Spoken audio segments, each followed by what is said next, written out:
मेरा नाम कृष्ण बेनीवाल है।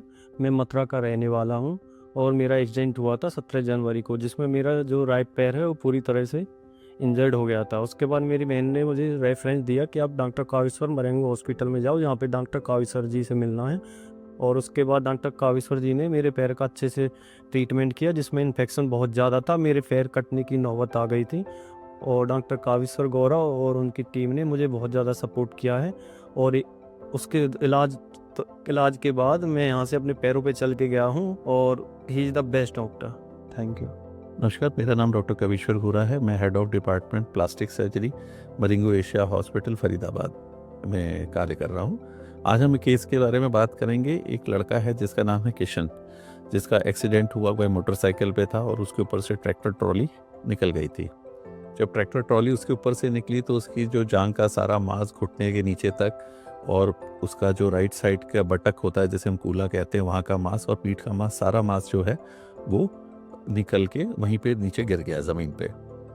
तो यह पेशेंट हमारे पास दूसरे अस्पताल से रेफ़र हुआ। पहले एक्सीडेंट के बाद तो वह किसी और अस्पताल में मैनेजमेंट के लिए गया, लेकिन जब वह लड़का सेप्सिस में चला गया तो फिर वहाँ से इसको हमारे यहाँ पे रेफ़र करा गया।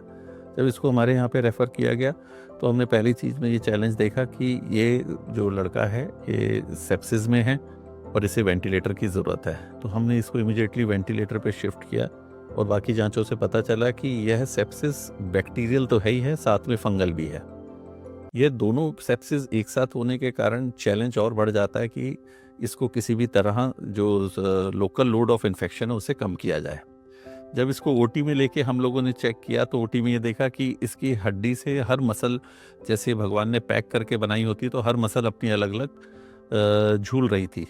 इससे झूलने से क्या होता है कि सरफेस एरिया जो इन्फेक्शन का है वह काफ़ी ज़्यादा बढ़ जाता है और पेशेंट के सर्वाइव ना करने के चांस बहुत बढ़ जाते हैं। तो हमने इसमें कोशिश की कि भाई इसको हम वापस सारी मसल्स को रिपेयर करके और इसको सरफेस एरिया को कम करके और जो फंगस वाला एरिया उसे एक्सरसाइज करके और इसको करें।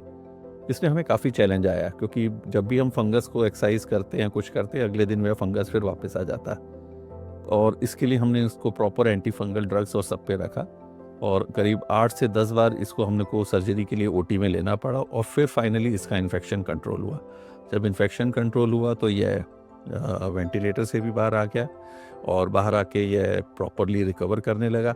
और 2 हफ्ते या 3 हफ्ते की पूरी मेहनत के बाद जब यह पूरा जख्म थोड़ा तैयार हुआ तो उसके बाद फिर हमने इसको स्किन ग्राफ्टिंग के लिए लिया और फ्लैप के लिया। फ्लैप और स्किन ग्राफ्टिंग करने के बाद आज यह पूरी तरह ठीक है और अपने पाँव पे चल रहा है। धन्यवाद।